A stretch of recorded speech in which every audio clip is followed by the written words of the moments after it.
All right, ladies and gents, Welcome back. it's Friday. You know what that means. It's time for the best sports podcast around. It's time to kick back on a Friday and make a bag. Absolutely. You guys know what we love to do over here. Super excited to bring you the slate we have playing tonight. We got a lot to get through. Absolutely. We got a beautiful slate. We got some new upgrades tonight to make the show a little bit more interactive and beautiful to look at. I know our faces are already so attractive enough that you just can't turn away, but we added a bit more. Absolutely. We got like John said, we got a bunch of products and stuff to show you guys tonight. If you guys seen on the pre-show little picture, we have some, I guess, a couple of things MLB to talk about, not a whole lot, and then we got our first official, at least I guess you'd call it lottery. It's more of an NBA thing, but top 16-ish mock draft for the NFL, and some NBA stuff to get through. Absolutely. We get through a whole bunch of mock drafts throughout the NFL offseason. So getting 1.0 out of the way as we got some of the locked-in teams that we know about. Absolutely. I guess we can get started with no further ado, as we usually do with the MLB section. And we got, I guess, some big news we weren't necessarily expecting last night. Yeah. It's kind of crazy the landscape the MLB has created in the sports world, and the Dodgers are taking full advantage of it. Dodgers have officially signed the best remaining MLB free agent on the market, Mr. Kyle Tucker, to a 4-year, $240 million contract. This Money man, that I didn't know any team had. This man is making more money this year in the entire Miami Marlins roster combined. The Dodgers just continue to load up. They continue to show that they are the richest franchise in the MLB. And they just got even better. Yeah. If that was even possible. It's a little bit of both ways. I got pain towards the Dodgers, obviously, for having that much money. But, I mean, they got that money. Obviously, I can feel the same way about the teams who aren't spending that money. Yeah. Just this year alone, not including the rest of their players' contracts, they are paying out a league-high $446 million in salaries this year. Just this season. Wow, is all you can say. I don't know if you can necessarily be mad at the Dodgers for doing this, or if you can be mad at the other teams for not doing this. Exactly. It's a little bit of both. I mean, these teams all have the capability. They all sell tickets. They all sell merchandise. They all have this opportunity. But some of them pocket it. Some of them put it towards other projects. Yeah. Some of them are in the World Series and consecutive World Series winners. Yeah. And with what most people believe is going to be a third straight for the Los Angeles Dodgers. They have the full-blown roster to do it. They're the best team in the league. They're just... Yeah, let's go over this picture I sent you after the news broke of the Dodgers contracts. Yeah. We have Shohei Ohtani, 10 years, $700 million expected at Shohei Ohtani. Absolutely. Mookie Betts, 12 years, $365 million. Yoshinobu Yamamoto, 12 years, $325 million. Kyle Tucker, now 4 years, $240 million. Blake Snell, 5 years, $182 million. Freddie Freeman, 6 years, $162 million. Will Smith, 10 years, $140 million. And finish it off with Tyler Glasnow and his 5-year, $136 million contract. That is just their contracts that exceed $100 million. Yeah, those are just, 9 of those players. This team is paying out billions of dollars in total salaries, and it's just absolutely outrageous. They're deferring it until we'll be 60-plus years old. Yeah. Oh, yeah, Shohei will be making money until he is no longer on this planet. Don't get me wrong. They are some fantastic players. They're the best team in the league for a reason. Back-to-back World Series champions with ease. But my God, dude, when does the MLB put a stop to this? Well, I guess I don't know if you saw the same thing. I didn't read the full thing, but one of the contracts that Dodgers signed with Time Warner, which is now Spectrum, is worth over $46 billion. Nice. So that helps. Yeah. I mean, this man, Kyle Tucker, I have a few different opinions about how this is going to go. If I was to make a guess at the moment, I don't think Kyle Tucker is a Dodger for the next 4 years, even though that's his contract. This man got paid almost Shohei Ohtani yearly salary. Don't get me wrong, Kyle Tucker is a fantastic player. $60 million, though, is not what Kyle Tucker is worth in no world. I believe that this is more so I'm going to lock up some money now. I'm going to go win a World Series, and if I want out of here, I'm going to get out of here. I know that MLB has a lot of deferments and things that they can add into contract clauses to make things a little bit easier for players. I just wholeheartedly don't believe that Kyle Tucker will be there for the next 4 years. I mean, don't get me wrong. $60 million a year is something that is almost impossible to turn down, but I just don't understand why the Dodgers paid him so much of a yearly salary. Yeah. And then we sit back and we continue to pray for our local teams and these small teams that try and make improvements that still get paid less than one player. But do they even try, though?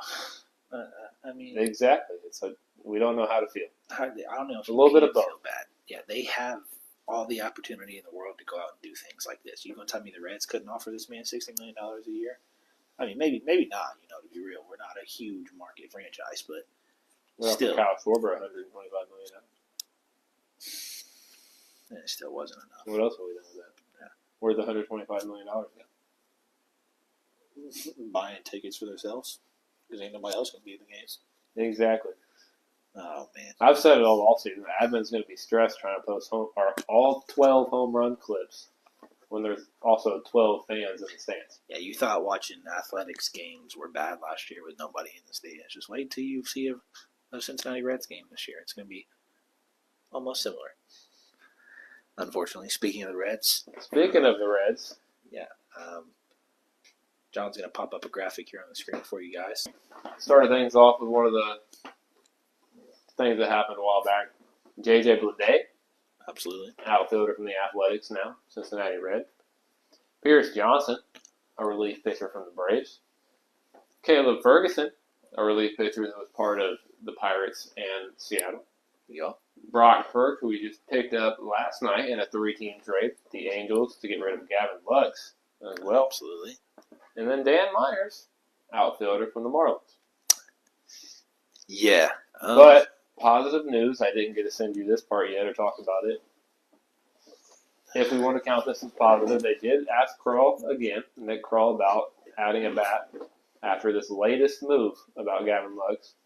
Because don't know if I sent you this part either, but there were theories that this could have added some cap space, created some moves here. And he said that they asked him, are we going to still try and add a bat? He said, I'd like to think so. We've talked to every free agent. We've talked to a bunch of teams. It's just seeing what lines up in these next few days. Interesting. Well, they asked him if he'd like to add this bat before spring training. And that was his response. You know, I'd like to say that gets my hopes up a little bit, but I've learned being a fan of this team that you can't have your hopes too high because there's a lot of room to be let down. Unless it's somebody like, you know, a Ketel Marte or a Luis Robert Jr. or somebody with some significance, I don't think anybody's really going to care. This offseason has been very poor so far, and nothing like we were hoping or expecting it to be, that's for sure. You guys see the names on the list there. Nobody stands out to you. I mean, as crazy as it sounds, I think J.J. Bleday, at least last year. Oh, I also forgot. I can't believe I forgot this. Michael Toglia is excluded from this image. We did pick up Michael Toglia at some point. I did not know that. That's not a bad bat. He did play in Colorado last year. Obviously, it's a lot easier to hit home runs in Colorado, but exactly. Toglia was a decent bat last year for the Rockies. So, yes, I don't know why he was excluded from this image, but I completely forgot to mention that he was excluded to it. Yeah, Michael Toglia as well. You know, I don't hate that. That is probably the best pickup on the list so far. I prefer him over J.J. Bleday. But hey, that's just me. We all know Cincinnati's still a hitter-friendly I will say market, the pitching relief we have picked up, they're improvements. The bullpen is one thing, but one thing I've also stressed on social media as well is It doesn't matter how many runs we hold them to if we can't bring them in. Absolutely. That was our problem last year. If you were a Reds fan or watched Reds games or paid any attention, it was either a crazy high or a crazy low. We either put up 11 runs as an offense or we put up 0. Yeah, I feel like if you tune in to the Travis and John show, it's going to be almost a weekly saying where I'm saying if we can't, it doesn't matter how many runs we hold them to if we can't bring them in. Yeah. So hoping for another big move before spring training, and the spring training's here in about a month and a half or so. So we're getting closer for our baseball fans. We're almost to the first lap of getting back. So super excited for that. Can't wait to be cranking out some home run parlays this year. So stay tuned. Make sure you're following the Travis and John show page. Make sure you're hitting the link tree, getting into the YouTube, Spotify, iHeartRadio, Absolutely. Google, whatever it's called. Every social media, we're there. Absolutely. But all right, for the moment, we're going to switch things over to the NFL where we have a lot more to talk about. We have some more divisional football to get through. We're going to give our wild card recap to you guys. And we haven't talked since then. And then we're going to do what we mentioned in the beginning, our first official half of an NFL mock draft. We're not going to get into playoff teams and everything yet just because outside of the 4 teams that were eliminated during wild card round, we don't know the full back end order of the draft so far. So we're going to go through what we do know. There was 16, 18 teams that didn't make the playoffs, and we're going to let you guys know how we feel about that. Kick things off. All right, we didn't kick things off there, but we're going to go from the order down, top of the order down, as we talked last week. First game that we talked about for the weekend was the Steelers and Texans game. Absolutely. Something I was pretty excited for. Back in the playoffs. Mike Tomlin era. I've obviously talked about the last few seasons. We haven't had a playoff win. I believe it's been 10 9 years. Yeah, now 10 years. Or 10, yeah, probably, yeah. Now 10 years as I spoiled it, but heartbreaking game. Yeah. Obviously, we talked about it. Well, you talked about it. I tried to crush it down low and regress it as much as I could, but the Texans defense, it may be the best defense in the NFL. Legit. It's been a conversation, obviously, the last few weeks. They showed it. Yeah. 6 points. 2 field goals. 2 field goals. It was a rough game. Didn't touch the end zone. Nobody really was able to create space, create a play. Nothing happened. Don't know how to feel about it. I feel like it was almost expected. Obviously, we all tried to regress it, have hope. We're Steelers fans. It's what we do. Let's get to the aftermath. Yeah. Of the Texans game. A lot came from that Steelers loss. A lot is changing in Pittsburgh. Everything. Yeah. The culture is about to shift. Yeah. As soon as, or probably about 12 hours after the loss was taken, Mike Tomlin announced that he was stepping down as the Steelers head coach, leaving a huge vacancy in Pittsburgh.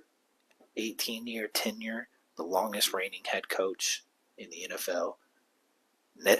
Never a losing season. 1 Super Bowl ring to Pittsburgh. But unfortunately, like John mentioned, 10 straight years of playoff losses. Flowers to Mike Tomlin. Hall of Fame. He's a legend. You know, for years I've supported him, stood beside him. I'm GOAT. But the game changes. And when you don't, that becomes an issue. When you tie Marvin Lewis, of all people, for playoff losses, consecutive, that becomes an issue. I'm hopeful. Obviously, we're all going through the same interview process that the other 9 vacancies are going through. I don't know what to look forward to, but I do know that they're bringing in their own staff. This is a whole reset. I think it's the culture change we need, positive or negative. We need it for the next year's offseason. If this isn't positive, I think this will overall be a positive. Yeah. We're hoping, anyways, that it's a full, or I guess Steelers fans are hoping that it's a full, switch in the staff area. We still haven't heard any news on Arthur Smith or the defensive coordinator or anything yet. But what we do more than likely know is a change at quarterback is coming as well. Aaron Rodgers hinted throughout most of the season that this year could be his last season. He just wanted to go out having fun. He also hinted that the reason he was here was Mike Tomlin. Yeah. I mean, and everybody knew it was. Him and Mike Tomlin had a crazy relationship. And the mutual respect between two of the longest tenured guys in the league was obviously there. And now that Tomlin's gone, obviously 42-year-old Rodgers is not ready for a rebuild and a reset. And unless he leaves Pittsburgh, there's just no reason for him to play next year. Yeah. So we haven't heard, obviously, any official news yet, but we're assuming that a quarterback change will come in the future months or so. Yeah, building up to draft. Around draft time, obviously, so we can prepare a little bit more as a franchise. But it's Aaron Rodgers. We talked about this a year ago almost at this point as we were waiting to see if he would sign with the Steelers. It's the same situation. He wants to be the center of ESPN, the center of the conversation, but it's expected. Yeah, 100%. So, yeah, big change for the Steelers. That loss wasn't just a loss. It was a switch in everything. But don't let the score fool you. The Steelers defense stepped up big time in that game for the first 3 quarters anyways. 3 turnovers or 3 fumbles recovered on C.J. Stroud, like 6 total forced. Defense stepped up. Yeah, an interception. The offense. Yeah, put them in scoring territory multiple times, and just the Texans' defense was the Texans' defense like we all expected it to be. So a 36 dub for Houston to move on to the second round. Yeah, we'll move on from that game. I know that pulled at the heartstrings a little bit. Next game in the AFC was the Jaguars and Bills. And this is a game that I can say I guess I kind of expected it to be. You guys all know the Bills were our Super Bowl favorite in our bracket. And the Bills came out and I guess kind of did just that. There was some worry at moments during the game, but the experience and the overall talent in itself showed in the quarterback play. Yeah, this game, I'm pretty sure there was multiple lead switches throughout. It came down to the last quarter of the game. Yeah. A few of these playoff games, super exciting playoff start. Josh Allen's Josh Allen. We talked about it. He's one of those people that his only kryptonite is Patrick Mahomes and the Kansas City Chiefs. 1,000%. No, don't get me wrong. I want to give full flowers and full props to Liam Cohen and what he did over there with the Jacksonville Jaguars. He brought life back to Duval, and especially Trevor Lawrence. Throughout most of the season anyways this year, Trevor Lawrence looked like he is going to be a future franchise quarterback in this league. The first couple of years for Trevor weren't that great. I know he dealt with a lot in the matter of coaching changes and just poor roster building and things of that nature. But Liam Cohen has turned this franchise around. The Jacks look like they're going to be a prominent contender for the next couple of years.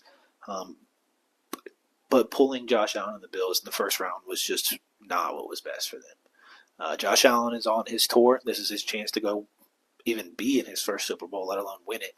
And getting through Jacksonville was just step one. So Bills came out with a 27-24 dub after a game-winning drive led by the reigning MVP as it still currently stands. And the Bills move on. Final game in the AFC was the Patriots and the Chargers.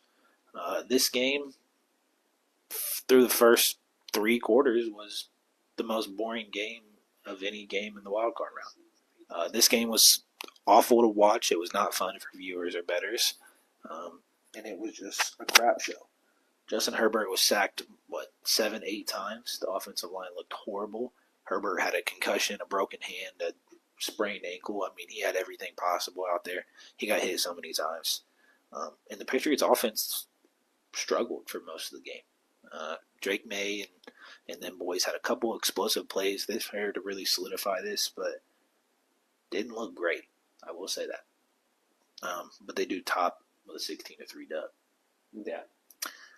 It's going to be an interesting offseason for the Chargers. I will say that.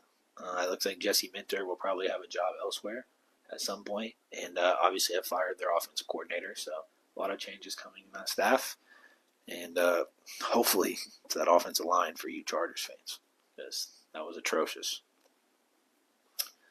All right, that brings us down to the NFC round. Technically, the first game of the weekend was the first game of the NFC. the Carolina Panthers hosted the Los Angeles Rams.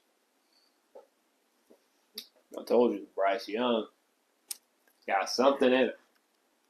This game was way different than most people expected it to be. The Los Angeles Rams, through most of the season, were the Super Bowl favorite. They're the second Super Bowl favorite still as it currently stands and before this game. But, man, did they make it a sweat. Yeah, once again, the Rams showed that they're almost unbeatable, but then once again, for probably a double-digit time this season, bring it down to the last minute of the game. Bryce Young fought as hard as he could. He consecutively scored on these drives. Every time they put up a fight back score, he went up and tried to break their morale. Scored again. A final score of 31-34. And they scrape out to the next divisional round. Yeah. 3-point dub. If I'm a Rams fan, I'm not feeling so great right now. You definitely got to see something more from the Los Angeles Rams in this next round. I will say Matthew Stafford looked like he might have sprained something in his hand about halfway through that game. Obviously played through it. It's the playoffs, you got to. But that's definitely to monitor coming into next week. His throwing hand as well, so it's something to definitely monitor. He's going to play. There's been no reports on the injury report or anything, but we all seen it. So definitely something to be to look out. But yeah, Rams advanced 34-31 after a nail-biter with the worst team in the playoffs. Supposed to have been. That brings us to the second game of the NFC, the Eagles and the Niners. And I just want to say, we preached this for days. The Eagles are frauds. I hate the Eagles. The Eagles have an issue that they're not willing to solve. Nick Sirianni is an issue. The fact that your quarterback can't throw 10 yards down the field. I don't know if that's necessarily a Sirianni issue as much as it is a Jalen Hurts issue. A.J. Brown needing to be the main character is an issue. But hey, they're switching offensive coordinators. I will say, Patullo was horrible. I'm not putting all the blame on him, but he was god-awful in play calling. But we all seen the struggles the Eagles dealt with throughout the season, and they came back to bite them in this game. They played a very beat-up 49ers team, and the 49ers still managed to come out on top 23-19. Unfortunately for you San Francisco fans, George Kittle tore his Achilles in that game. Just another injury to add to the list on top of your two best defensive players. So you're very beat up. Immediate bottle of tequila taken down to George Kittle in the locker room. And it was gone. We talked about it all year.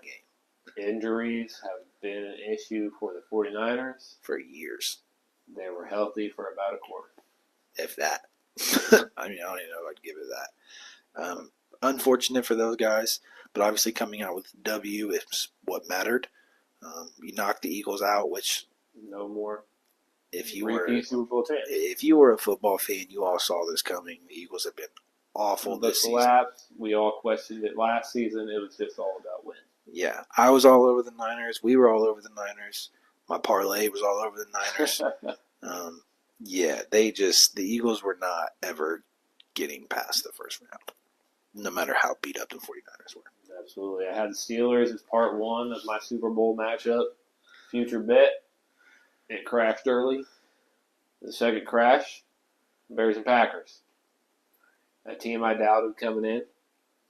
The best game of the playoffs. Debuting coach, year 2 quarterback. The Bears showed out. Ben Johnson is not just a debut coach. I love Ben Johnson. He's still a debut coach. He was an offensive coordinator. This is the first year. I don't care. This man is a seasoned vet. He knows what to do, when to do it. He has plenty of playoff experience. The Lions had a run last year with him at OC. Or no, they did not. They had a run the year before. I think they got bounced in the first round last year. But either way, he has experience being in the playoffs as a coordinator, which obviously helps. But yeah, man, the cardiac Bears strike again. This game was something to watch. It looked rough. The Packers got out to a hot start. The offense was like clicking. 17-0. Yeah, the offense was clicking, and it was clicking fast. The Bears had no answer. The offense had stalled out so much, the defense was getting torn apart. But we all know what the Chicago Bears have done all season long. They're called the Cardiac Bears for a reason. Down 21-6 going into the fourth quarter, the Bears managed to score 25 points in the fourth quarter and held the Packers to 6 and came out on top in this game 31-27. This team doesn't give up. They have fight no matter how much they're down with how much time's left. They've done this so many times this year, including the last time they played the Packers in the regular season. They won an OT after being down 2 possessions in the fourth quarter. I mean, you cannot count this team out, ever. They've been multiple times this year, a 99% chance for the other team to win, and somehow they've still managed to pull it out. Caleb Williams is really coming into form this year, dude. He's made some ballsy throws. The fourth down throw to Romo Dunze falling down off his back foot was an absolute dime to save the game. I mean, we're talking about to win the game, DJ Moore.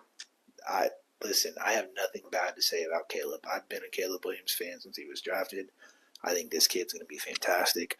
And now with an offensive-minded coach like Ben Johnson, it's really just showing how good he can be. This is a team with no playoff experience. Nobody on this roster has any playoff experience. So for them to come in and stay in the fight the way they did against the Packers was impressive. Yeah. Majorly. All right. Well, with that being said, that moves us on to this weekend in the divisional round. And we got some interesting matchups. We don't have to spend a whole lot of time on this. I know we got a mock draft to do. We can go down and give some predictions real quick. First game. More bye for the Broncos. We got Broncos and Bills. Yeah, first game in the NFC or the AFC. 1 seed versus 6 seed. But family support against the best team in the playoffs. Listen, if you've been around for any amount of time, you know where we're going with this game. I'm all over the underdog. This line has changed multiple times. I believe they opened as the underdog to the Jags and closed as the underdog, and you see what happened there. The Broncos' defense is legit. Don't get me wrong. But their offense has been very shaky at different points of the season. This same team lost to the Jaguars 34-20 in the regular season. Now they're playing a team that just beat the Jaguars with the reigning MVP and a guy who wants the Super Bowl now more than ever. I got the Bills. For sure. I think the Bills and Josh Allen figure out a way to dice up this defense. And in Bo Nix's, first playoff start in an offense that has a lot of players with no experience here is going to be very shaky. The week off can benefit you or it can hurt you. And we're going to find out. But I got the Bills. For sure. And I'll say it here. If they pull this out, then Bo Nix is on his A game, and this isn't a fluke. I'll give Bo Nix his flowers. And I'll ride with the number 1 seed being in the Super Bowl. For sure. Yeah. But this is the prove-it game right here. You got your biggest test left in the playoffs. I don't care who you see later. This is the biggest test. But we're rolling with the Bills. Next up in the AFC to decide to face the winner of the first game, Patriots and the Texans. This game intrigues me. Yeah. I've been very lopsided in some of my thoughts about this game. And the only reason being is how poor the Patriots offense looked last week. I love Drake May. We all know that. I think he's the MVP this year. But he played a Chargers defense who is nowhere near on the level of this Texans defense. If the Texans are going to get to the Super Bowl, it's going to be behind this defense. We all know that. C.J. Stroud looked awful last week. 4 turnovers, 6 fumbles, This man cannot hold on to the ball. Patriots defense is not as good as the Steelers. I know that. But they can still play ball. It's going to come down to which offense can get it rolling. There's an issue afloat. Nico Collins is now out, officially.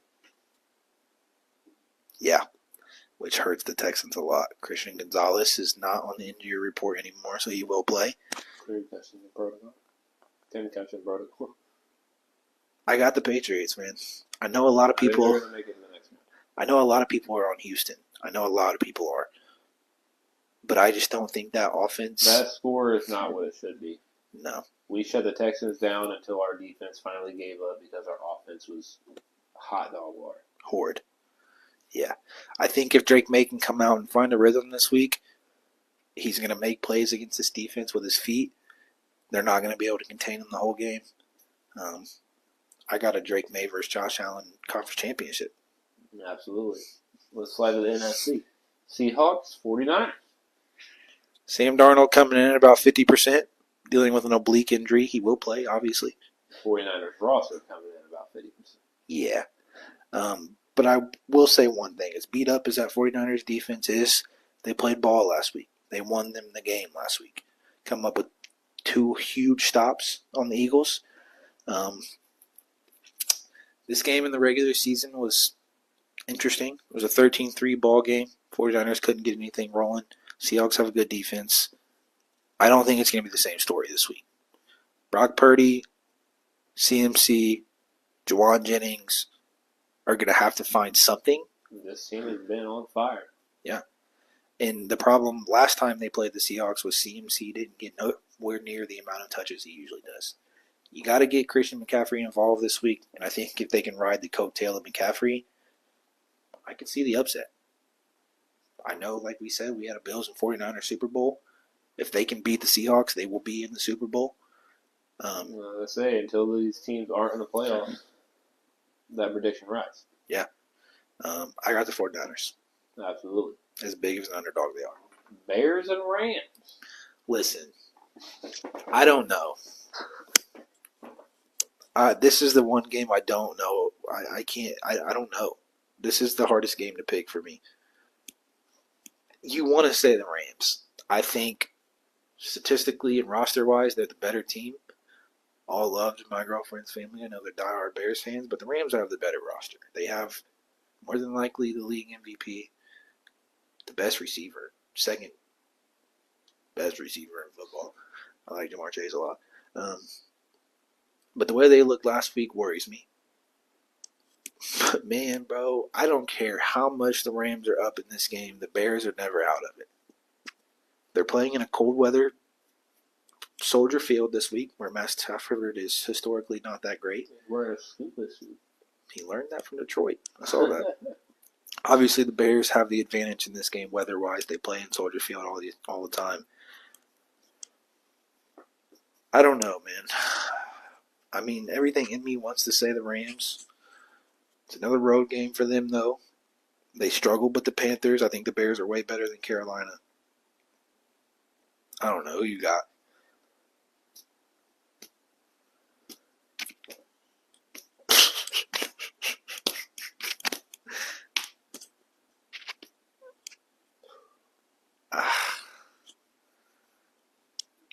I'm a lean Rams, but this is a game where it's wouldn't surprise me.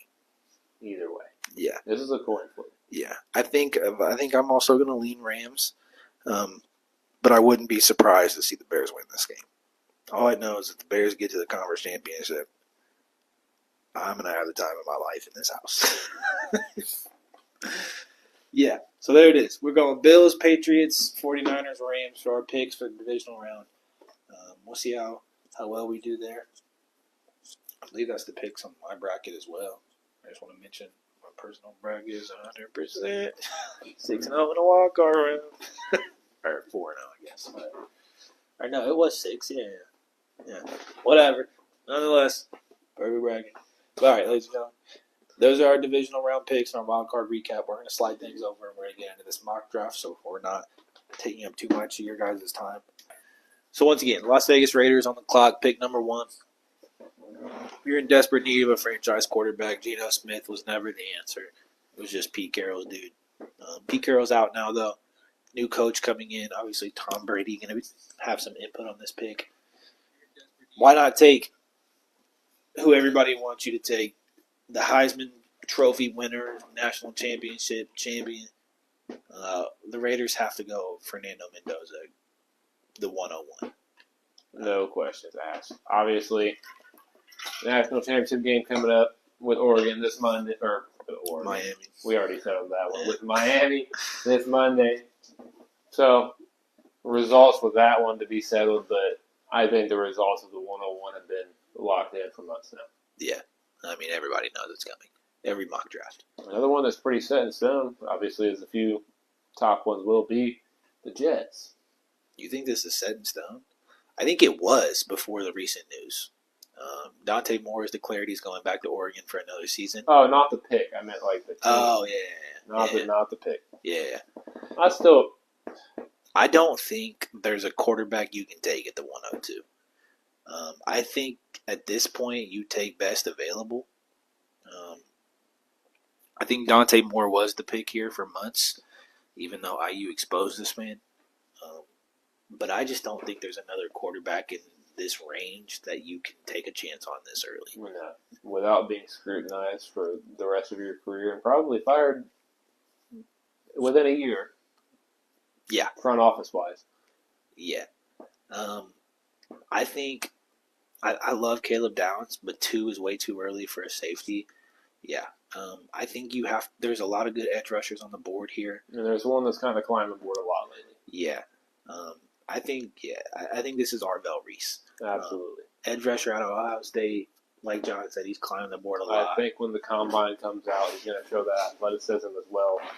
He's been a dog. Obviously, Ohio State hasn't been able to,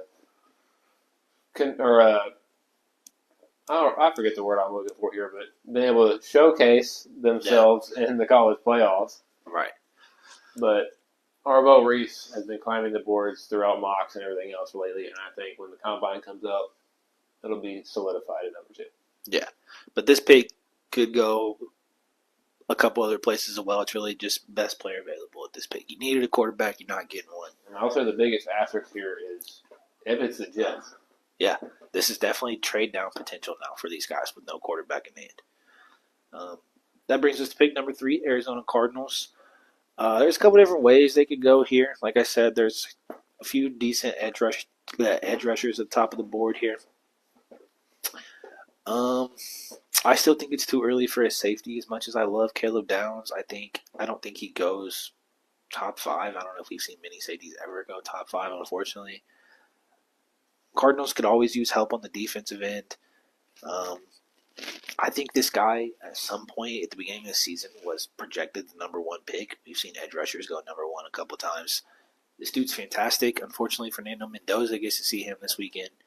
Or I guess Monday, not this weekend. But it's Ruben Bain Jr., bro. Miami has the best 2 edge rush tandem in college football. Ruben Bain Jr. obviously leading the pack there. He's tremendous. He's such a big dude, bro. He's so athletic. He reminds me so much of, like, not as big as Myles Garrett, but just the way he can wreck plays and wreak havoc in the backfield. He's so strong, dude, and just so fast. Like I said, I think at one point in the beginning of the season, this kid was projected the number 1 pick. So, Ruben Bain Jr. at 3 to the Cardinals. You could always use some edge help. That brings us to the Tennessee Titans at pick number 4. I think you just had your 101 last season. Cam Ward, obviously. Yeah. Struggling season all around for the team, but that's because it's supporting there's cast. only 6 needs listed here, but you could have all 30. Yeah. 31. Yeah. I mean, whatever you want to call it. Let's be real. This dude had no one to throw the ball to. The biggest thing at the beginning of the season was the amount of drops these receivers had. Calvin Ridley turned into an absolute bum out of nowhere. And there was just nobody making plays for him, bro. Cam Ward was getting the ball to people, and they were just point blank dropping it. I think you have to go out as much as you want to protect your quarterback. He's mobile enough to deal with the offensive line he has. You have to get this kid a playmaker, bro. Somebody that can get down the field, that can get open. There's some top-end receivers that are pretty decent in this class. I think it's really a toss-up who goes number one. Personally, my favorite is Arizona State's Jordan Tyson, but there's some really good receivers in this class. At least the top end guys. I mean, look at this ADP. It's 7 and 7.1 for Tyson and Tate alone. Yeah. I really think this is a toss-up between Tyson and Tate. It's really preference for the Titans. This could go either way. I think this will another pick that's going to rely strictly on combine. Yeah. Oh, no, 100%. I wouldn't be surprised to see Carnell Tate be the first wide receiver off the board. But personally, I like Jordan Tyson a little more just from what I've watched in the tape. Tate was obviously behind the best receiver in college football and Jeremiah Smith, so it was a little bit harder for him to get that many targets. I could see Tyson and the Titans unit. Yeah, I think I like Jordan Tyson here.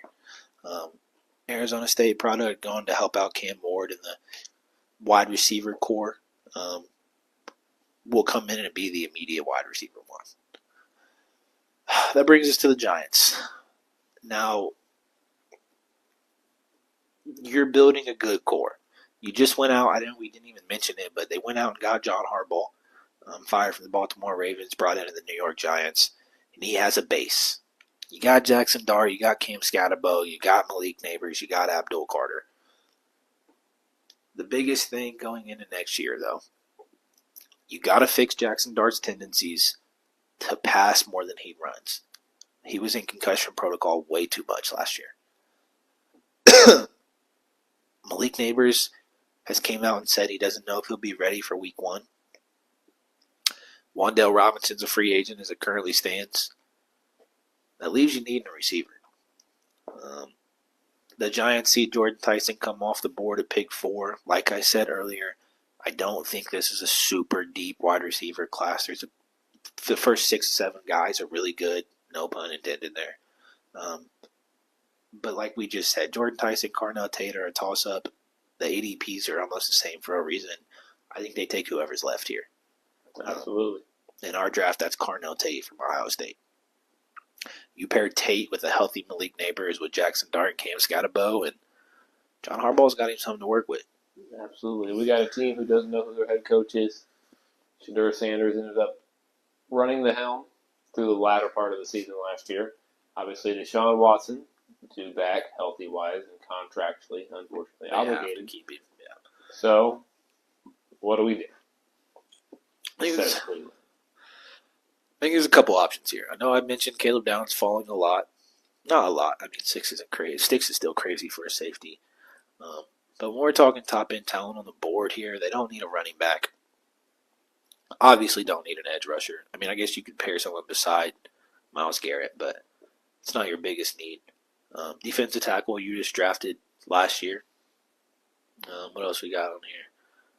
Linebacker, you have the Rookie of the Year linebacker in Carson Schlesinger. I don't think it'd be crazy for another wide receiver to come off the board. I just don't know if 3 straight makes a whole lot of sense. Your corners aren't that bad. You got Denzel Ward and them boys. I think it's almost a spot where you go best player available. And to help out the top-end talent on your defense, I almost think this is a good spot for Caleb Downs. Let me know how do you feel? Absolutely. I mean, this is, again, like you said, best available. You don't let them fall anymore. You take the secondary defense. You make sure no one's throwing that ball deep. You're the Cleveland Browns. All you can do is stack up the defense. Facts. I mean, that's your best part of your team. I think this is where Caleb Downs goes. Pick 6. He can't fall much farther. He's one of the best players in the draft, if not the best. I mean, talent-wise, just safeties are hard to draft in the top-end part of the drafts. All right, that brings us to the Washington Commanders at pick 7. What's some top needs for these boys here? Tight end, guard, edge, linebacker, D-back. Okay. I will say there's a really good tight end in this class. Kenyon Sadiq from Oregon is fantastic here. I don't know why it's not letting me sort by. I don't know what it is. Sort by position. That is weird. Offensive there line. It is. Yeah. Kenyon Sadiq's really good. I know his ADP is low, but that doesn't mean everything. He's a tight end. They're never going to be drafted super high for the most part.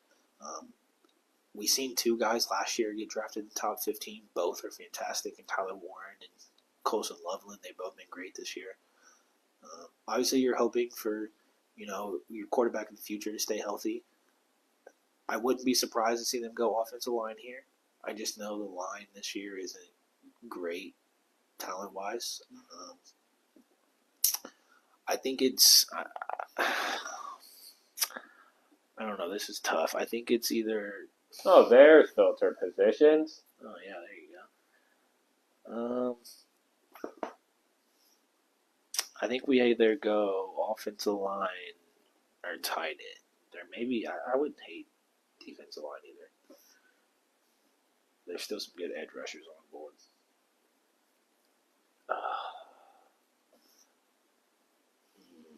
The offensive line is just not great. It's giving you all of them. I was gonna say I'm gonna remove them, but I see what you're doing. Listen, I think Sonny Styles is fantastic too at linebacker. I just don't know if linebacker is what you take here with these other positions of need. we're sorting by need. We got David Bailey, Peter Woods, Sonny Styles, Jerry McCoy. Jermon. Yeah, sorry. I don't know. For me, it's between a couple people. I think it's David Bailey, Kenyon Sadiq, or like a Francis Mogawa. I can see the Commanders.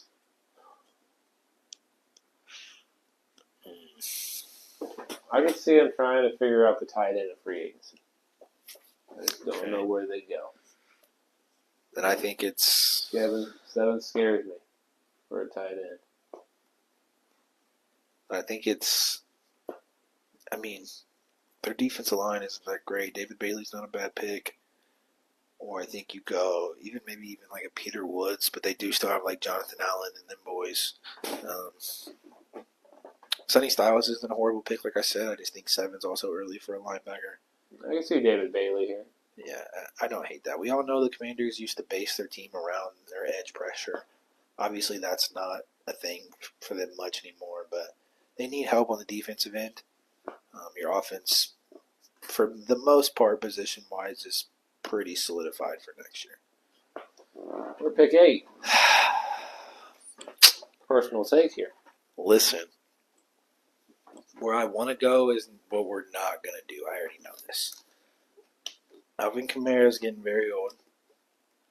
I don't think he played the second half of the season much at all last year. If I know anything about Mickey Loomis and the New Orleans Saints, Peter Woods is going to look real good and whatever you call it over. I don't want another defensive lineman. Who I want is... Do you love who you want? Possibly going to be one of the best running backs of all time when it's said and done. I personally want Jeremiah Love. Another person that, for maybe controversial reasons, not getting to showcase his talent in the college playoffs. But listen, if you were a college football fan at all last year, he was a top 3 Heisman finalist, or top 4, I guess. This dude was tremendous. He was the best running back in the nation. He was one of the most explosive offensive players in the entire college football realm. This kid's great. Alvin Kamara is on the back end of his career. Devin Neal had flashes when he was healthy.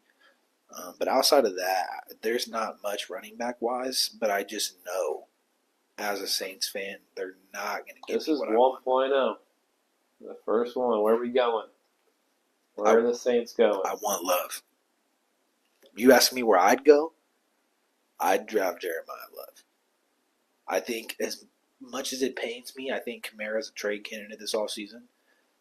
The Saints aren't winning anytime soon. You give me a core of Tyler Shuck, Chris Olave, and Jeremiah Love on the offense, I'll be one happy camper. I'll tell you that much. One happy camper for sure. I'm with it. Kansas City Chiefs, who we never expected, pick 9. Okay. Chiefs in the top 10. Obviously, a lot of people would, outside of the Saints, mock Love to not fall past. Yeah. I think if Love's on the board, they go Love here, which more than likely he will be. unfortunately. I don't know. I think you have to go defense here. I just think talent-wise, there's no reason to draft a receiver. Outside of running back, there's not really many needs on the offensive end unless Kelsey retires. Yeah. The only thing that scares me with Peter is like the whole Chris Jones situation. Chris Jones is still alive and well. I love Sonny Styles. Technically listed needs. Yeah. I love Sonny. I think he's going to be great. I've met Sonny IRL. Just want to put that on there. Do you take linebacker at pick 9? I think it's. How the Chiefs? Where do you think they go then? Jamal McCoy is really good. Do you draft a corner if you're the Chiefs? I know you still have McDuffie, but you always need multiple corners. I feel like it's McCoy or Woods. Why they run a 4-3, 3-4, depending, and make it work. You got subs. If you think they go Woods, I'm here for it. I don't hate it. I agree. I think it's Woods or McCoy.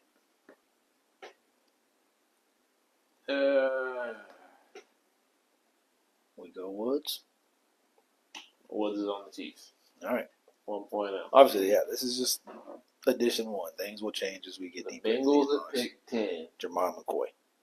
You need so much help on the defense. It's not even funny. You could go any of these players listed. Yeah. I think it's Jamal McCoy. I think he's the best corner in this class. Peter Woods is off the board.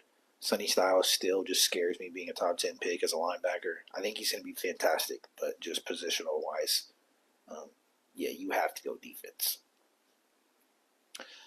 Miami Dolphins. Interesting. What happens with Tyreek? Is he done? Does he come back? Did he retire? He still is on the narrative of coming back. Quinn Ewers is QB1 next year, as it currently stands. Tua is gone. Where he ends up, I don't know. I just want to double check right now with the Dante Moore news. After Fernando Mendoza, we have Ty Simpson, Horrible. Trinidad Chambliss, Garrett Nussmeier, Carson Beck, Horrible. Cade Klubnik, Horrible. Jalen Daniels, Horrible. Diego Pavia, Even more horrible. And the list goes on. The QB class outside of Fernando is complete garbage this year. I'll tell you that much. I will tell you that much. I don't know. I think if you go offense, it's got to be wide receiver, or I think you go defense. Who they go on defense? Not 100% positive. Yeah, I know Avis Terrell's really good. I was going to say, I wouldn't be surprised to see Dolphins go cornerback again here. If they go cornerback, it's Terrell. For sure. Outside of that, I think it's receiver if you don't go corner. I just say there's too much uncertainty with wide receiver. Jalen Waddle, Tyreek still swears he's coming back. The Dallas Cowboys. Yes. This is where Sonny goes. Nowhere does he fall. Yes. And we know the Cowboys love their linebackers. We know you just moved on from Micah Parsons, and that is your biggest position. Sonny Styles is more of a pass cover, though. He's not really an edge rusher. I know, but I think Sonny Styles comes in and he's starting Mike linebacker. I think he's a play caller. I think he's the leader of a defense. He's going to be great. The LA Rams, which was the Atlanta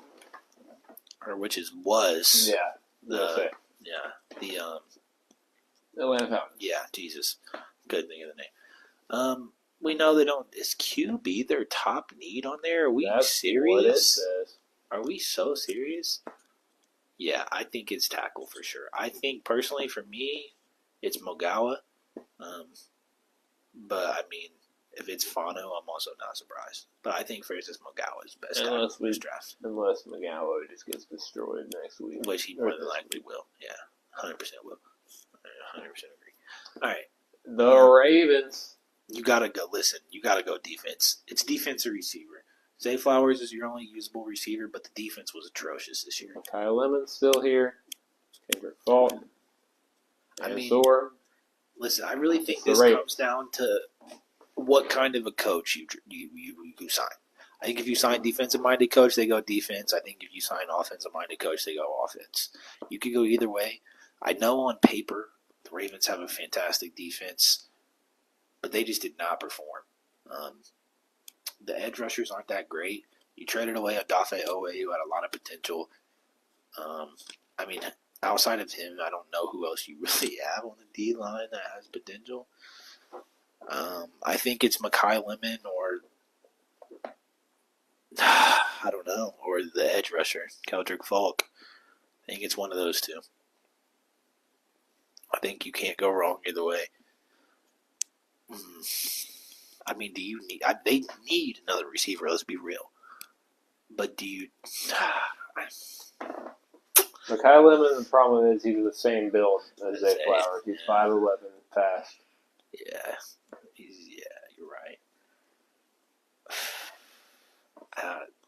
Then I think it's Falk. That or you go interior of the D line. I mean, who's the best interior offensive lineman on the board? Caleb Banks. Down to Cade McDonald. Caleb's not bad. But I do think Keldrick Falk's probably the best player available. All right, that brings us to the Bucks. You don't go receiver, you just drafted a receiver. Tight end. I don't know why that's a listed need. K-Dot has been okay. Is he a free agent, maybe? Possibly. Do you... I mean, listen, drafting a tight end still isn't crazy. We saw the Bears do it last year after Cole Kmet had a great year.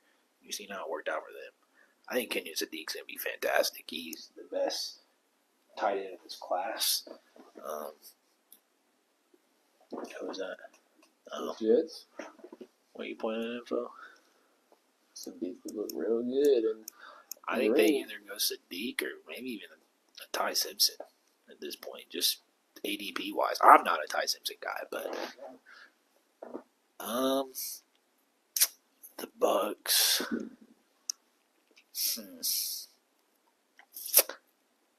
I mean,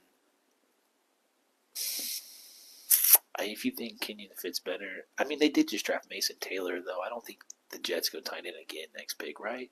Yeah. Mason Taylor was really good. I mean, if K-Dot's going, tight end's huge. I was also thinking that as well. Outside of like Jamel Dean, I don't think their corners are fantastic. So yeah, we'll go Mansour Delaney. Up on defense. The Jets are back at pick 16. Who did we give them in the first round? Or the first pick? I already totally forgot. Marvell Reese. Yeah. I think this is Mekhi Lemon. You got Garrett Wilson. And I think that it's either Mekhi or Ty Simpson. I think if you're going to take a quarterback, Ty Simpson's your best bet at this point. I mean, I don't know if I actually feel that way, but them-wise, I think they would feel that way. But I like Mekhi Lemon too, though. Outside of Garrett Wilson, you have no playmakers on the offense. Regardless of who's at quarterback, you got to have somebody to throw to. I also wouldn't be surprised to see the Jets target a Trinidad later in the draft. I like Jambus. All right, 2 more picks. Let's get through these because we got another segment, a couple more segments to get through. We got the Detroit Lions on the clock.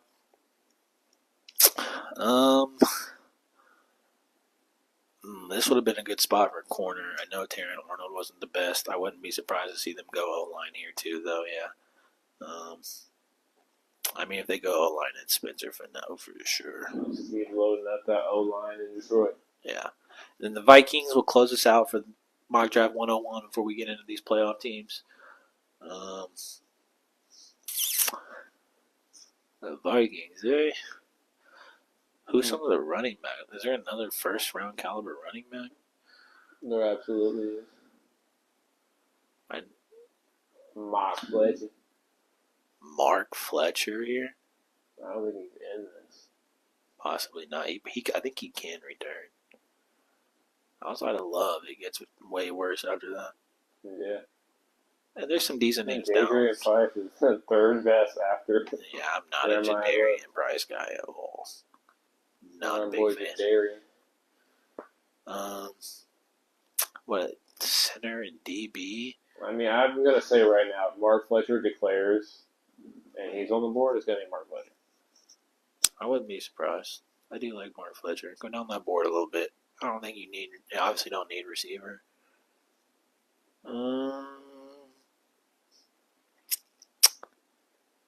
Man. Getting old. I mean, with him still on roster, though, do you think? I know their tackles are decent. Christian Darrisaw's really good, but he was hurt last year. Wow, this is a tough pick for the Vikings. I'm not even sure where you go here, to be real. Elijah Surratt. Surratt's a dog. I don't think he goes over Denzel Boston, though, to be real. Just give him. I don't know. This is a tough pick until we kind of see what happens with him in the offseason. Just give him. There's not a good corner on the board, really. No corner. Their corners are some trash. Is Terrell? Or no, we already gave somebody Terrell. Interior O-line. Give them the best interior alignment. Just give them or I don't even know how you say that. Just give them. Whoa. All right, the Vikings was more of a chop pick. I don't really know where you go there. That's that one is 100% in the air. We have one more segment for the NBA real quick before we get into deal or no deal. So we're going to get into that. Hopefully that'll take us super long. I know we're kind of keeping you guys. Hopefully we don't want to keep you guys super long tonight, but we want to get through these segments that we have planned because we put some work into these. So John's going to slide things over to the segment that we have planned for you guys. We're going to do a little bit of a breakdown on a few of the top picks this week or this year for the NBA draft. Speaking of the Pacers, there's a pretty decent chance that the Pacers have a good shot lottery-wise at the number one pick this year. So we're going to talk about some potential pickups for the Indiana Pacers. John's going to get that set up on the screen here for you. Give him just a second. So you get some of these little formations now. Yeah, I think about a perfect spot for it. I don't know why. Pascal's already got 11 in the first quarter. He's got 11 points. Yeah, he's hooping. He's He's minus 1,400 for 25 bucks. All right. Let's start with the right now lowest, technically speaking, ranked of the three. Yeah, but not at all. Not at all. This is, again, a draft where the top 3 or 4 could go number 1 in any given year, any given draft. We get the grace luck as basketball fans of them all being in the same one. Yeah. Like John said, depth-wise, this is going to be one of the better draft classes. Cameron Boozer's first up. Duke product, Carlos Boozer's NBA legend's son. 6'9" forward. He's averaging 22.8 points, 9.8 rebounds, 4 assists on 57% shooting. Chewy. This is a man amongst boys. Talk to us about some of his strengths and weaknesses that you got over there, because I can't really read that. I'm a little too far. What are you pulling over? Let me see if I can pull up the image on my phone. So I can follow along. These ones are really where a lot of it's at that I was using. First off, though, some of his inside scoring right now has been elite. His footwork, his touch, the way he's been finishing has been great. Obviously, your dad's Carlos Boozer. Yeah. That's probably some of the base things you worked on in the fundamentals immediately. We got his IQ of the game. Like I just said, his dad, though, NBA. You've been in the gym since you were born. Absolutely. He makes a smart read. He understands the space. He facilitates the whole offense of Duke right now. He's got a beautiful basketball IQ. 100%. His rebounding and defense, obviously, he's 6'9". He's built like a truck. He controls the glass. He's strong. The timing and his motor is huge. His position on defense, the way he communicates, the way he switches, everything on defense has been beautiful. But obviously we all have some weaknesses.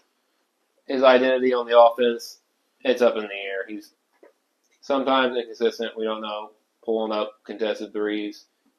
Doesn't always find himself in the paint or the pick and roll where he should be. This kid's only 18 now.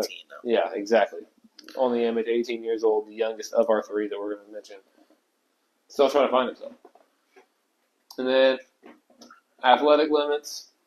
He's still not the fastest, not the strongest. He's not going to jump out of the gym. Fundamentals where this kid's at. And rim protection, his defense, like I said, was beautiful. The way he switches, you can cover the paint. But the rim protection itself, not necessarily there. He's not going to put up 2 blocks a game.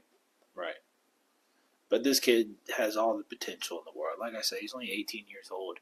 Some of these things, I mean, the pros outweigh the cons. Yeah, he's already playing like a professional. Yeah, this kid came in to Duke, of all places, and is the best player on the team. Has a chance to lead them through March Madness on a very deep run and just be everything everybody expects him to be. Regardless of where this kid goes, he's going to be a top 3 pick, and whoever has the luxury of drafting him is going to be in a very great spot for the future. And that is for sure. Absolutely, and his growth so far has been beautiful to watch. Yeah, I think potential-wise, this may be the best potential pick of the 3. Call me crazy, but he's fantastic. The potential number 2 overall pick, the man out of Kansas, who's had a very good season so far. The team itself has had a great season so far. Darren Peterson. Absolutely. 6'6" guard. Obviously, there's always going to be a guard mixed in there. 21.8 points, 4.8 rebounds per game, 2 assists on 48% field goal percent. Sorry, 46%. 19 years old. Absolutely. You want me to do this? We have some pros on here for this man. 3-level scoring. He is obviously an offensive-minded, score-first kind of guard. He can score from anywhere on the field, whether it's the 3-point range, the mid-range. He can get in the paint. He can dunk. He can jelly lay up the ball. He can do whatever he wants with it. Just once again, this guy can score from all levels of the field, which is huge in the NBA. You have to be able to score the ball nowadays to be successful. You can't just be a defensive-minded guy and be helpful for a team as much as a scoring guard nowadays. Absolutely. I know his assist numbers right now aren't jumping out of the gym. A little bit inconsistent there, but the playmaking and the ability is still there. The way he sets up the offense, it's all in motion. It runs through him. The off ball right now is like Stephen Curry. It's beautiful to watch. The offense runs through him. Rebounding and defense, still, he's a 6-foot lengthy guard. He can do it all. He's productive on both ends of the court. He's a long player. He's got the instincts, and he's super competitive with the motor to compete each time. 100%. And then we got to talk about the weaknesses. Yeah, you can go ahead if you want to. I was looking at something. Some of the issues right now is his shot selection.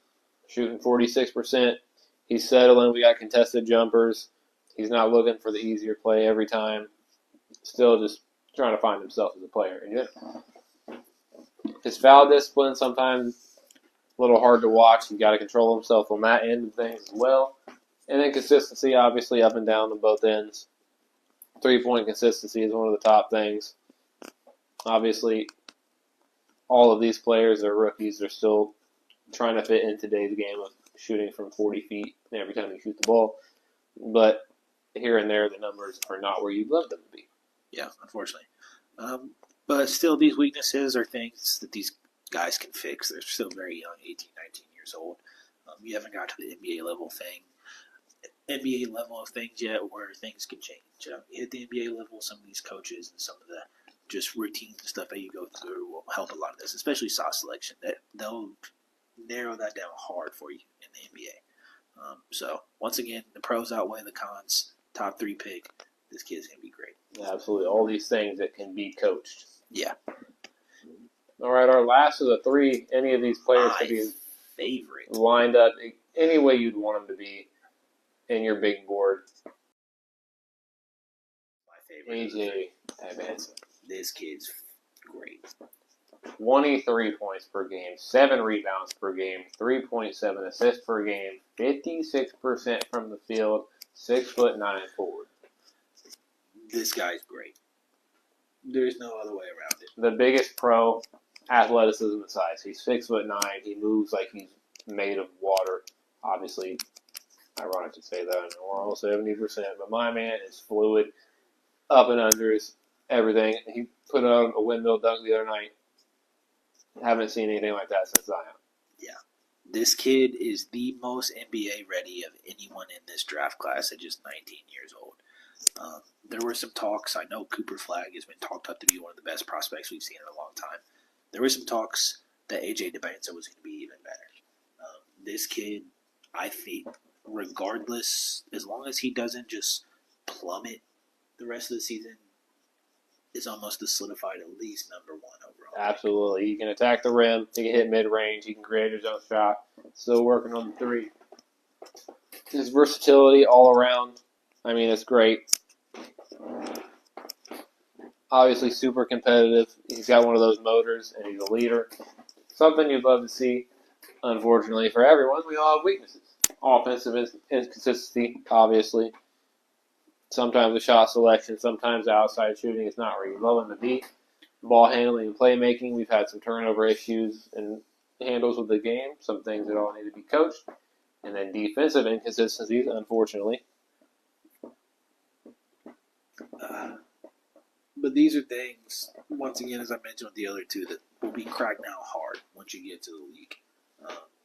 I think, just once again, dude, this kid's so NBA ready. I was going to ask you who your overall should be number one pick is, but it's DeBanza. I think you said it. Yeah, it's DeBanza. As much as I love Darren Peterson and Cameron Boozer, like I said, I think Boozer potential-wise is the best potential in the class, but one of the highest ceilings. But DeBanza is just ready now. He can come in immediately, be a starter in this league, help out a team in so many different ways. I think BYU has a fantastic run in March Madness this year, just behind DeBanza.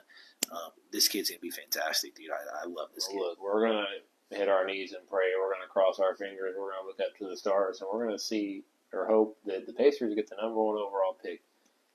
Say we're sitting here in a couple months, Pacers number one overall pick. We're watching it together, of course. It's a draft. We have the number one pick. It's Pacers. We got it. Absolutely. We watch all the drafts together regardless, but the number one pick, we're celebrating. We're going to have a whole party. Absolutely. With the number one pick, the best fit for the Indiana Pacers. Who is it? Best fit? Between DeBanza, Cameron Boozer. We know Peterson is out of the picture if this is a Pacers pick. It's DeBanza, and I'm going to tell you why. If you keep Pascal Siakam around, there's no room for Boozer. I think play style-wise, Siakam and Boozer are so similar. Both of these guys can score the ball. Once again, the rim protection is just not there for those guys as much as you want it to be for a big. But I think as long as Pascal stays around, it's got to be DeBanza is the best fit. There's no room for two power forwards that play the same way that just come in and score the ball. Unless you want Boozer to come off the bench and play 15, maybe 20 minutes a night, which is going to be a waste for a number one overall pick. I think it's got to be DeBanza. You don't have a solidified three. You haven't had a good solidified three since Paul George. You got Tyrese Halliburton. When he comes back next year, you got Andrew Nembhard, who might play the two next year. You got playmakers. You got guys that can pass the ball. And if you can have a score like DeBanza on the floor at all times, it could get dangerous. So that pick and roll or fast break lob attack, yeah, could be dangerous. This kid's going to play the three in the league. I know he's a 6'9" forward, but he fits the three more than he does the four. If he could play beside Pascal Siakam, and you guys can go out and get a decent big this offseason, that's We've been recently monitoring Jared Allen, and we have talked to the Hawks about Onyeka and Kongwu. Yeah. Especially if you go out and get one of those guys, there's just not a place for Boozer unless it's off the bench. You don't want to hold a number one pick to 15 minutes a night. We're currently holding number 6 or some. Yeah. Jared Allen. Yeah. Jarris Walker. Yeah. And he's just the same. Listen, Boozer's probably way better than Walker, but play style wise, they're so similar. And you see how that worked out. So I think it's DeBanza. But all right, ladies and gentlemen, there's our top 3 prospects for this year's NBA draft. Hopefully one of them will be Pacers, barring a crazy second half of the season or a crazy lottery outcome. The Pacers will be selecting in the top 3. And regardless of who you get, even if you don't have the number 1 pick, you will end up with one of those dudes. And NBA deal or no deal. We're super excited to get into that, but you guys know how things work. We got to get things set up very quickly on the back end of this, so we got to take a short intermission here. Get the board set up behind you, get the camera flipped, and we'll be right back to produce Deal or No Deal. So please stay tuned. All right, ladies and gents, we're back with round 1 of NBA Deal or No Deal. Absolutely. week 4 officially. The NBA doing no deal. Give you a quick rundown of how things went last week. Last week, John ended his game with Donovan Mitchell. I ended my game with Shea Gilgeous-Alexander. Donovan Mitchell had 3 games of 49, 32, and 67 for a total of 148 points. To SGA's 53, 59, and 29 in his worst game of the season against the Rockets for a total of 141, giving John a dub by 7 points with D. Mitch's 35-point ball-out game. To bring us to 2-1, John 2-1 coming into week 4 of the NBA Deal or No Deal. So we love that. This week we have 9 more slates on the board. I will say this week was a little hard to find people. There were a lot of 4 gamers this week, so we still stuck with 3, and I figured it out. You know, Shea Gilgeous-Alexander, Cade Cunningham, now that he's back, Jalen Johnson, Anthony Edwards, James Harden, Scotty Barnes, Karl Anthony Towns, Chet Holmgren, and Cooper Flagg to close us out. I had to get the Rook on the board this week. Yeah. All right, there's paper and pens behind you. Slate the case.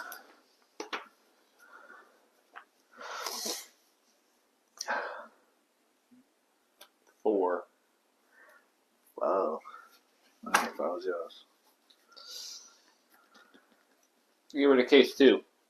Case 2. Cooper Flagg. Okay. No room for me. Statistically wise, though. Perfect selection. Case 9. All right. Karl Anthony Towns. Okay. Having yourself a board. We'll do case 3. Case 3. Scotty Barnes. Okay. So, great start for the boy. Finding offers. I was going to this say week the are gonna offers be this week interesting. are going to be the hard to come by thing. Yeah. We got to play through round 1. That's fine. Or both rounds or whatever we got to do. So, let's see. We may have worked a playoff year 1. Got a lot of creativity over at the Travis and Josh show. Thanks. All right. Let's see. No, average. No, sorry. No. Come on, bro. All right. Bear with me for a second.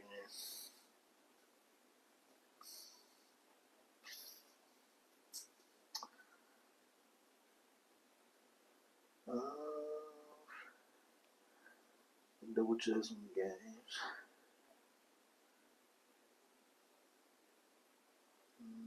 Of course, he only plays 2. Why? I didn't put him on the loop.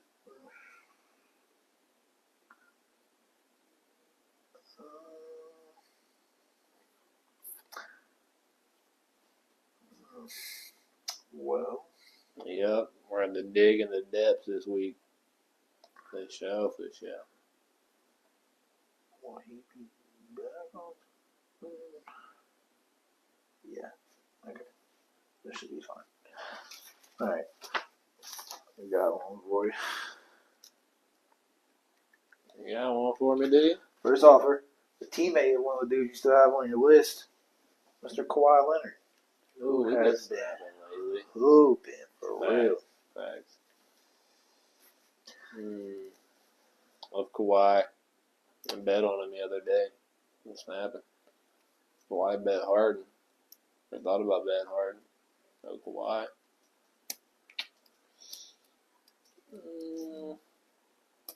Let's keep riding it out. Alright. Riding it out we will do. Give me 2 more. Case 8. That's so crazy. I literally have my hand there the whole time. See?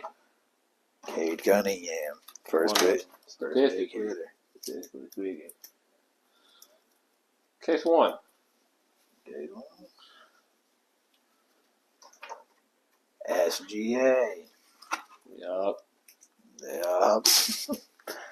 There were some big hitters. Some big hits. Top 2 in the last 2 picks. Alright. We're not done just yet, though. We should be. Probably.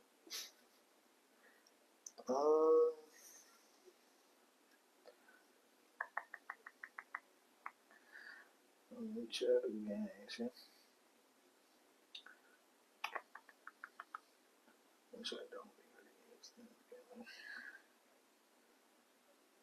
I don't know why this week's so weird. Actually, I can't use that so much. Alright. We're going to drop just a tad. Nothing too crazy, though. A guy that used to be a triple-double machine. I'm going to offer you Houston Rockets. Alperen Sengun. That's so crazy. I was actually looking at this game. Yup. See?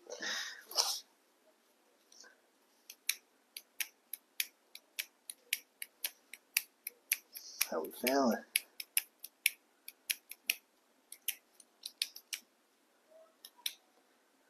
Zion has 16 points. He's 6 for 6. This is outrageous. You taking my deal in Sengun? Deal. All right. Sengun it is. Let's play it out. See what else. Case 5. Case 5. Jalen Johnson. See? Which one? 6. James Harden. Between Ant and Chet. I think you made the right decision. I would have stuck with 4. Stuck with 4, you would have had. And the Edwards. Okay, it's the best outcome, but nonetheless, made the right decision. I think Sengun will get you more fantasy points. All right, ladies and gentlemen, there it is. John ended his game on a deal with the banker, Mr. Alperen Sengun. We're going to take one more short intermission here. We're going to set things up for my round, and then we'll be right back. So we're going to get right back into things. We're going to figure out who I get to go up against Sengun for this week. All right, no further ado. Let's get into it. Let's take case 3. I want case 3. I'm going to eliminate case 6. Case 6. Scotty Barnes. Take that. I'll take that. All right. Oh, well, let's just get it out of here. It's here to 7. Case 7. Chet Holmgren. There we go. I'm mad at that. Get warm. And then we're going to get rid of case 1. This is Case about to be 1. K Gunningham. Yeah, we stuck our hair straight in the ice. Baby. There we straight go. in the ice machine. Got to cool down real quick. You're about to touch the pan. We're talking 3rd-degree burns. Oven's on 400. Had to cool myself down. You jumped straight in the ice bath. You know what it is? Didn't even get the burn. You felt the heat. You got scared. Jumped. It sent my body into shock. Got straight worried. Put mustard right on the burn. Are you still not in a fantasy league, bro? I don't want to know. I'm out here trying to watch my bets. You out here not in fantasy leagues. You don't have bets to watch. I do, unfortunately. You ain't got no bets. You don't even like that for real. No, I don't. You're right. You're 100% right. I don't be smacking. I'll let you know. But no.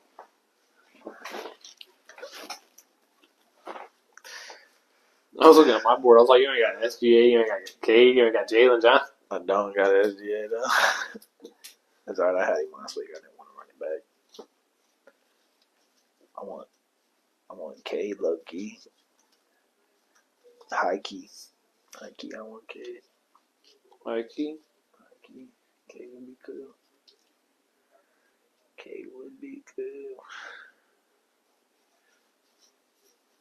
Where I trade Murphy down. Probably got subbed out for real. Probably fouled out. Hopefully. He probably still got 8. You said 4 games? 3 games. 3 games. We're not counting next Friday? Nope. Show ain't. Show ain't.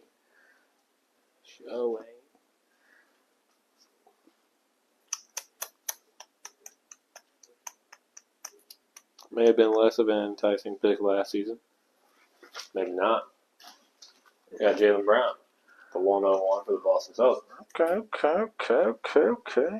Get back on Trey Murphy. There we go. Let me see what he got. What we looking like? He still got A, baby. J Huff got 18. Wow. I'm going to say no, deal. I'm not a big fan of old Baldwin Browns.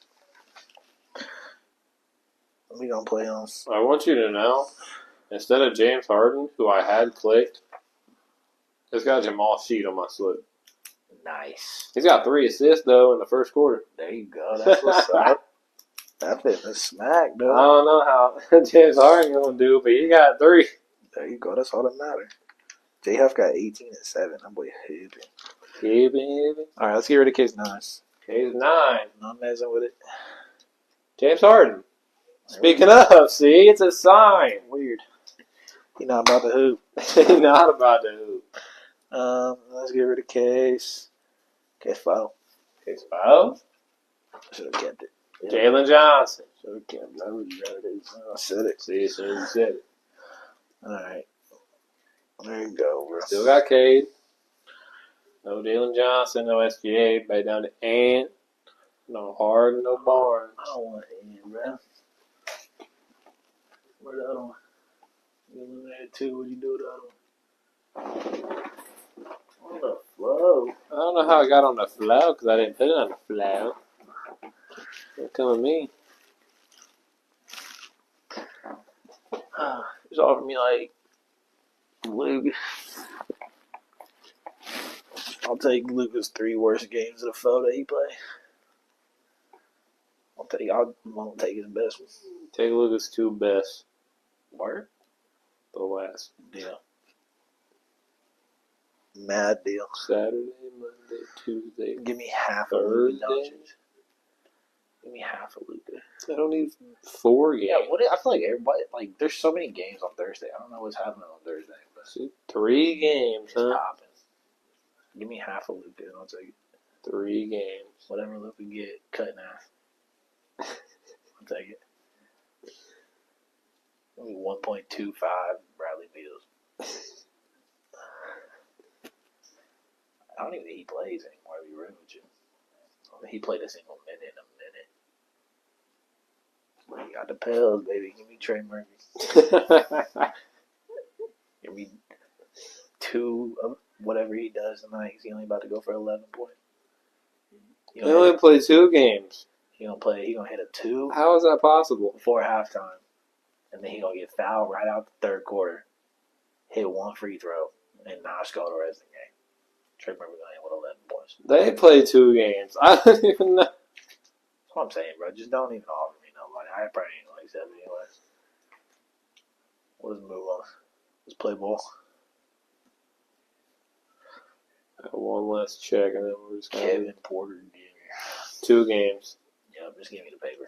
Yep. All right, let's keep running. No deal. Back to Trey Murphy. What you doing, Trey? 8 points. There we go. Another missed 3. That's what's up.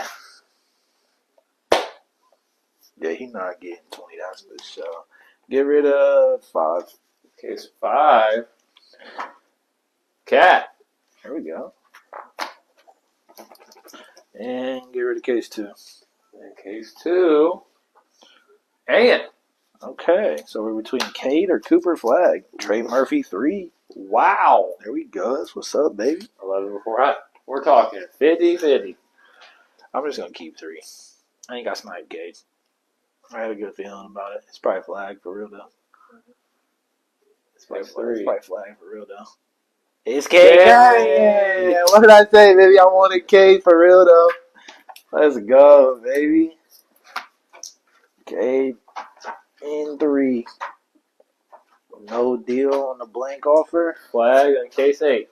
We got Cade. That's what's up, baby. So your boy ended his round with OK Cunningham. We absolutely love to see it. Going up against Mr. Alpern and St. Good in the other round. All right, ladies and gents, that is the conclusion of tonight's show. Unfortunately, we've hit all of our topics, covered all of our covers. But another Friday down. Make sure you're clicking the link tree in our bio on Facebook. It's got all of our other socials, all of our audio platforms, all of our visual platforms to see our beautiful faces, of course. So make sure you check out the link tree. We appreciate anybody that tuned in, commented, anybody that was here for part of the show, anybody that will tune in for YouTube, anybody that's going to tune in on Spotify. We appreciate all of it. Make sure, again, you just are tuning into the link tree and subscribing to all of our access points. Absolutely. Couldn't have said it any better myself. John nailed all those points. Facebook is our main source, so any breaking news or anything of that nature you always see pop up on the Facebook first and foremost. So you mainly want to stay tuned here. We're always live here every Friday, 6 p.m. Eastern Time, barring any crazy things going on. We're always live, so make sure you tune in every Friday. We appreciate all the love and support, and we can't wait to see you guys back here next week. Absolutely. Make sure you're tuned in for next Friday because we'll be back this Monday. We won't be live, but we will have IU and Miami. We will have social media posts out for that, so stay tuned. I know everybody's hyped. Making some bets out as well. Make sure you're tuned into our Facebook. Absolutely. That being said, I think that's everything. Trey Murphy missed two. Way to close the show out, baby. As always, it's been the Travis and John Show. Live On Facebook Live and TikTok Live. Peace out, everybody. Have a fantastic weekend.